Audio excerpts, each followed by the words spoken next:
Three, two, one. What's up, everybody? Wellness Week Live. I am your host, DJ Anthony. How you doing? We got a special guest today, a coach of mine from way back when I was playing football, and also a colleague of mine when I coached football with him.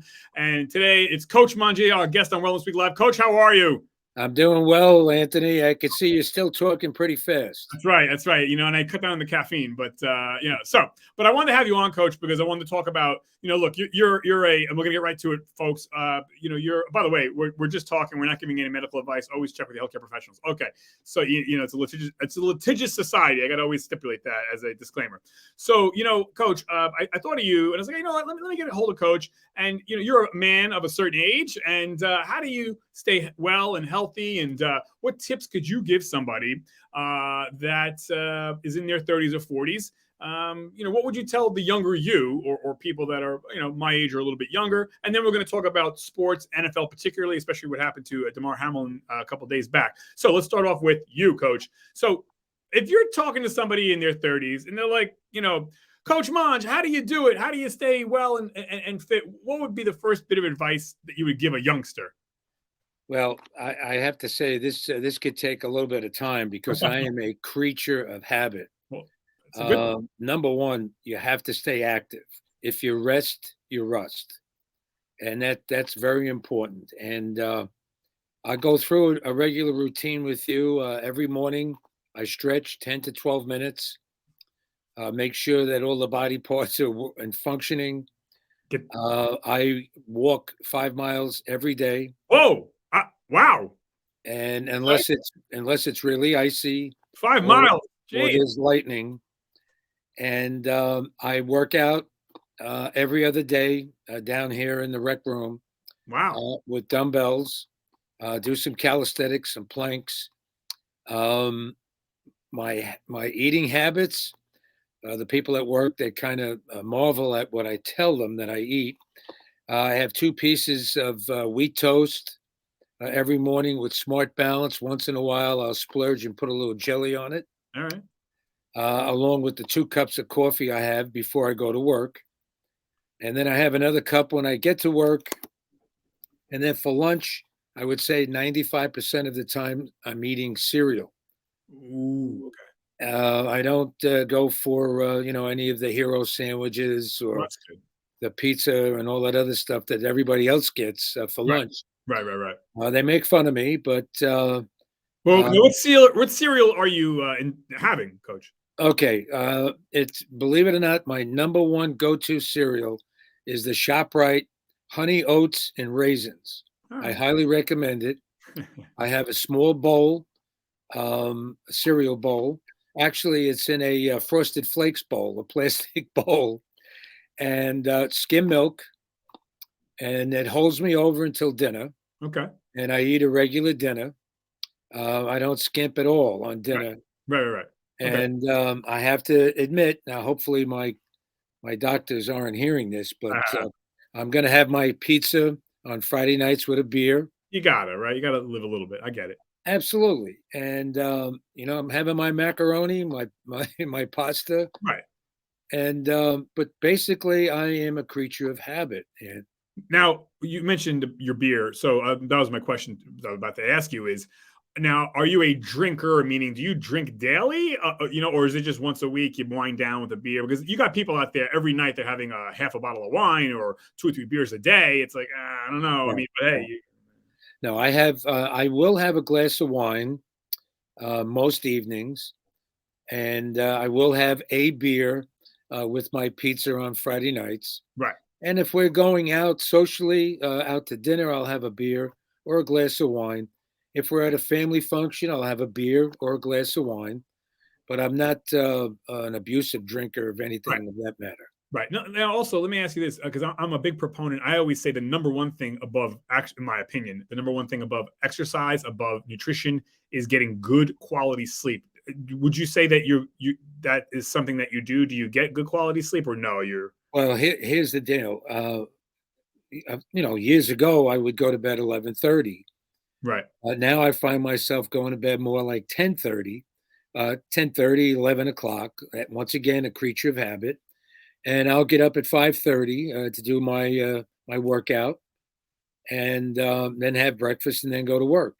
And so you're getting about 7 hours or so, which is good. That's Yeah, good. between 6 and 7 hours. I wake up occasionally, but there's no trips to where Yeah, uh, yeah. overall Right, every right, right. once in a while. But That's good. yeah, Yeah, I think a lot of people underestimate the power of sleep. They say, "I'll only get 2 or 3 hours." Like, that's not good. no, it's not. So, all right. Now, also, I wanted to say, I think when I was thinking about, how you stay healthy and stuff, I said, you know what though, and I said it off camera to you. I think your greatest, your ace card in your deck is, and correct me if I'm wrong, but you seem to have a very good social connection. A lot of friends that you still stay in contact with from high school, the Omega Boys, etc. Big shout out to them, right? But I mean, it seems like, I was reading a book by Malcolm Gladwell, and it's called Outliers, and he basically talks about the number one thing you can do above exercise, above nutrition, is the people who have the longest, healthiest lives in the Mediterranean and in Japan have one thing in common: social connections. They have friends, not once in a while. It's weekly. They're connecting, they're talking, they're getting together for coffee. So talk about a little bit about that. I mean, what's your, us men are bad at this. I think women, generally speaking, are better, right? We get out of high school or college, and us men, that's it. We lose contact with our friends. And I think that's detrimental to us as men. What about you? Talk about how you stay in contact with your friends. I mean, what is your social life with your friends like? Well, to go first of all, you mentioned Omega. We basically have an alumni group of 70 to 78 fellas that all graduated or lived in Cliffside Park, graduated from Cliffside Park High School. Omega standing for Old Men Eat Great Appetizers. Oh, all right. I didn't know that. It's an alumni group, and we meet once a month. We take the summers off because a lot of guys are away, and we'll either have a lunch or a dinner. We have a regular schedule, and if you don't mind me saying, our website is Hey, go ahead. Plug away, Coach. OmegaCPHS.org. And not only do we have lunches and dinners, we raise money for scholarships. We raise money for vets that are in need.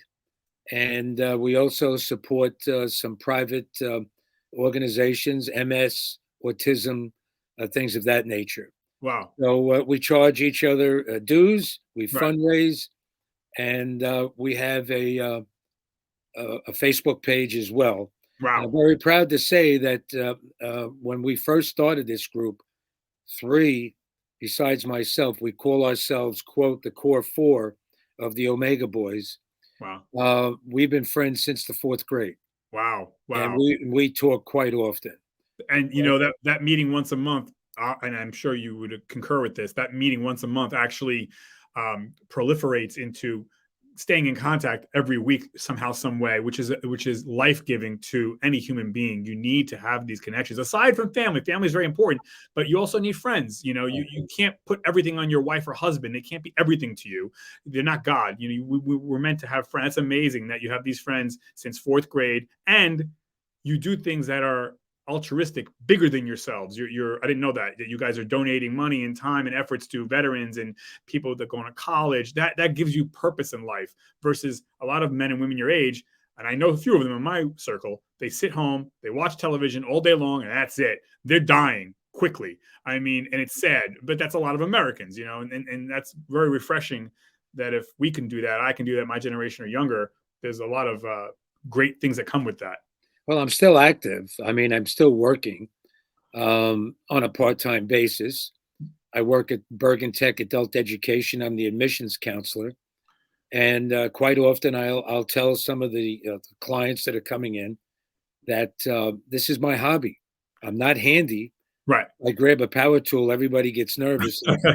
Right. But to try to help people change their lifestyles.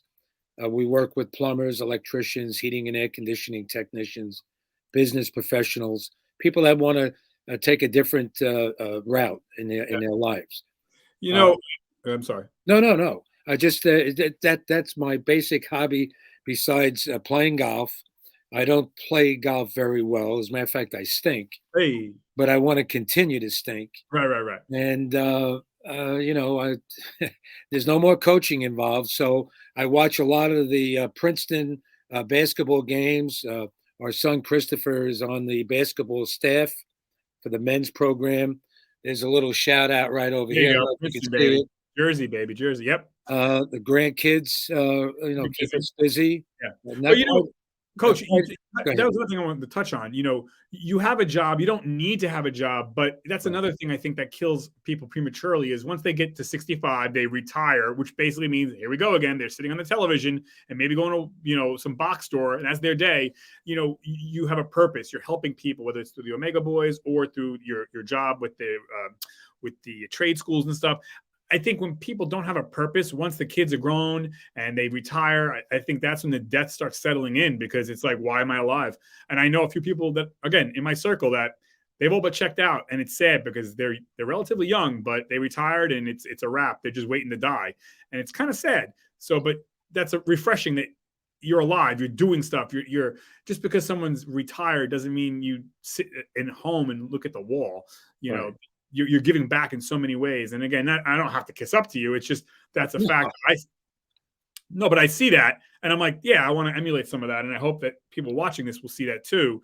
That even when we're not 65 or older, but having a purpose in life, giving to others. When I see these rock and roll stars die, or rappers die, or athletes die, or entertainers die so young, I always say to myself, that's because, and may they rest in peace, but that's because oftentimes, more often than not, their life is about me, me, me, me, me, me, me. Look at me, look at me, look at me. Selfie, selfie, selfie. Look at me. They don't give on a weekly basis to others. They don't have when you make your life somewhat about others, the irony is you get back tenfold and you have purpose, you have energy, you have life. Sure. And so that what you're doing exemplifies that. So yeah, I salute you there, Coach. And I have to tell you, we were off last week with the holiday season, and I went into work 3 days of the 5 that we were off last week, just to stay active, keep my office going. Right.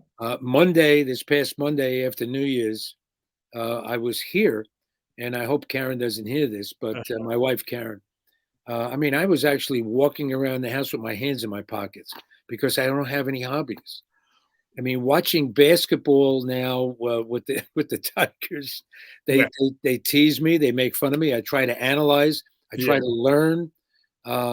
Christopher, our son, he every once in a while he says, "Well, did you do the scouting report for Harvard?"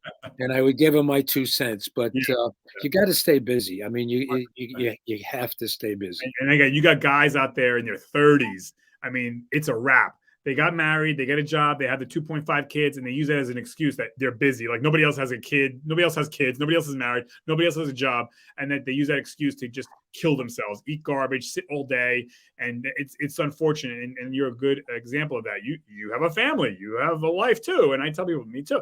There's no excuse not to take care of yourself, and that it gives you life. Now, Coach, so you talked about basketball and sports. Let's segue into, because you've coached football for decades, and again, you were one of my coaches, and we also coached together at a private school in North New Jersey way back when. But so what did you think when you saw this Bills game with the cornerback Damar Hamlin?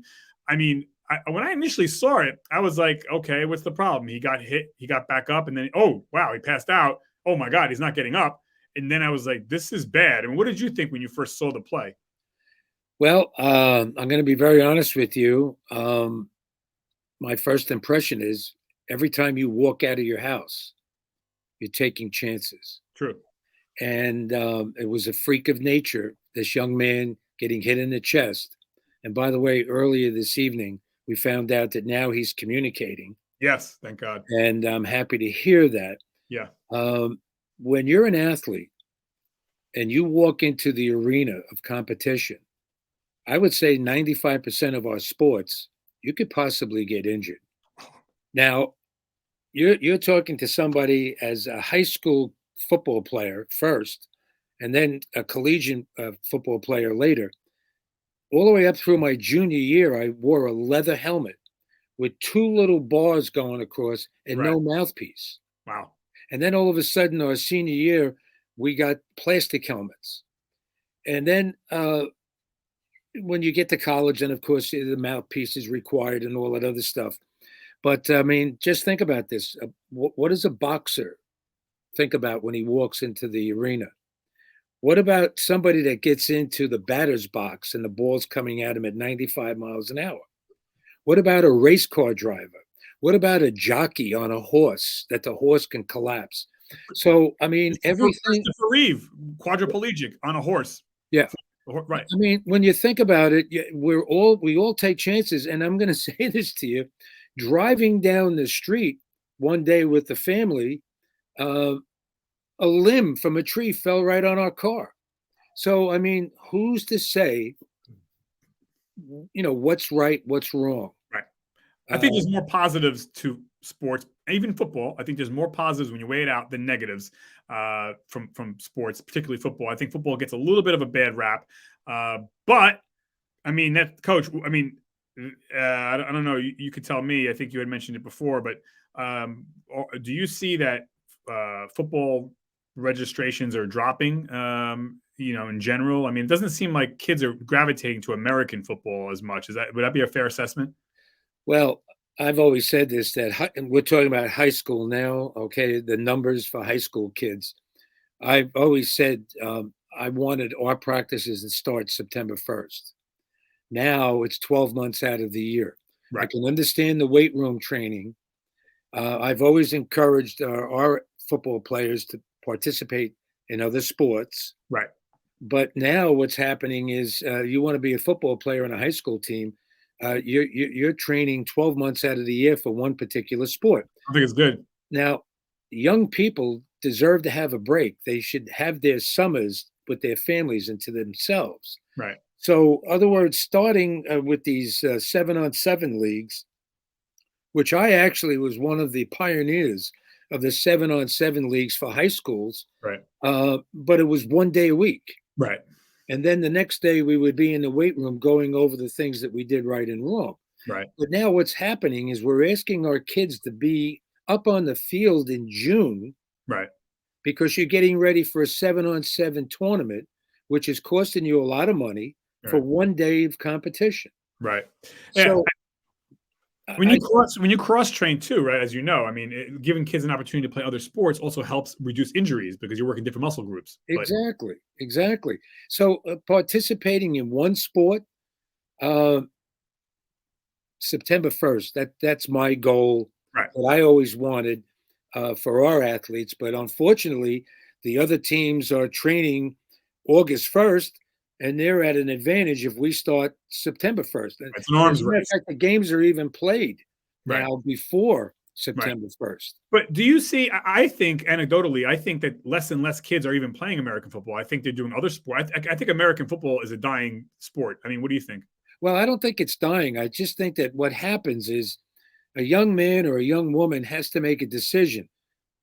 Do you want to major in one sport? Do you think you're getting a college scholarship because you are training for one sport 12 months out of the year? Right. So you have the basketball coach telling my wide receiver, you have to be with me during the summer. So now you have a young man or a young woman that has to make a decision. Yeah. So if you love basketball more than you love football, right, you're going to gravitate to the basketball. Right. Or in let's say, for instance, a high school baseball coach. He wants his players participating in baseball all throughout the summer, all through the fall. So what does a young man or a young lady have to do? They got to make choices. Yeah, that's a lot. And plus academics. So, Coach, do you think they should go back to a softer helmet? It seems to me that these helmets, the way they are now, even though they've been modified, they're kind of like a de facto weapon inadvertently, don't you think? Or do you think we should go back to maybe something similar to a softer helmet, or no? Well, I kind of disagree. I think the helmets today are probably the best you've ever had. Right. No, but do you think they should be softer? Well, I don't know about softer. You mean on the outside? Yeah. Should they have the ballistic plastic shell? Shouldn't they have maybe something that can be a little bit, like not the plastic shell, but something else that's a softer material? Well, some of the pros, the NFL in particular, and even some of the colleges have a soft shell on top of their helmet now while they're practicing. Right. I mean, I don't know anything about that. I've been retired now for the last couple of years. Yeah. But anything that would help the athlete, I think, is great. The rules have changed. That's good. As the years have gone by, we spent more and more time talking about tackling techniques. different drills that they can do. Yeah. I mean, years ago, what we were telling our guys all the time was to just make sure your head is across, which you probably even still remember to this day, to bite the football. Yeah. Yeah. So what that means is if the football is in the left hand, you want to come across and get your head towards the football. Right. So now there's more of a technique of grabbing, wrapping up, grabbing the cloth and pulling down. So in the latter part of my career, we were actually using PVC pipe, where the athletes were putting the PVC pipe behind them so that their arms were sticking out like this, and we would have them actually simulate a tackle only by using their hands and then turning. Right. Yeah, I think the rules are fine, but you're always going to have, in some cases, where helmet to helmet, it's Right. very difficult to, to stop, Right. because the running back or the receiver is ducking his head, the defender is ducking his head, trying to get his head across. As I said, there's danger in every sport. Right. To your point, and a lot of parents may say, I would never put my kid in football. Well, they had a young boy who died in Little League because the baseball hit him right in the chest, and he had the same injury as Damar Hamlin. And Correct. so you have, again, children or people dying with riding horses, like Christopher Reeve, quadriplegic. You have people dying and drowning in swimming. And so to your point, it's like, if you want to remove all any danger, then don't leave your house, I guess. Exactly. You can't live like that. Right. Anthony, every day when I go out to walk, I like to walk outside. I don't like to stay indoors.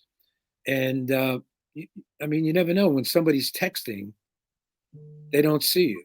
Yeah. But what are you going to do? You're going to live your life in a shell? You can't do that. You can't live in a bubble. Right. A tree limb can fall on me. 100%. A tree can fall on me. 100%. Yeah, sports give so much to young people and people in general. I know myself, I still compete in tennis tournaments and things like that, triathlons, and it keeps you disciplined. It keeps you healthy. You meet people. It's social connections. It's so many good things. It's a shame that, I guess if a parent doesn't want their kid to play football, fair enough, but pick a sport, pick badminton or baseball or something. I don't know, but. Well, you have athletes dropping on a basketball court. Oh yeah, I mean, 100%. Any sport, there's always the possibility of an injury or even a death. Oh, I mean, you just can't live your life in a shell. Right. Yeah, for sure. And I think I think the football gets a bum rap in that respect because, right, you see this, but they don't tell you, right, who's dying in baseball and basketball and hockey and swimming, who drowns. Football, because it's so prevalent and popular, the focus is on it, the spotlight's on it more. But yeah, I wonder, there's injuries, like I said, and deaths, unfortunately, in a lot of sports, and I think football gets a bum rap. But anyways, yeah, that's it. So, Coach, wrapping up, and I appreciate your time. Is there anything else you wanted to add about nutrition, health, sports? I mean, I appreciate your time. Well, to me, the number one thing is, as I said in the very beginning of this interview, I'm a creature of habit. Get into some habits. Yeah. These New Year's resolutions, they don't last very long. And then I always say, if you're going to wait till New Year's, you're not serious. If you want to do it now. Don't wait till New Year's.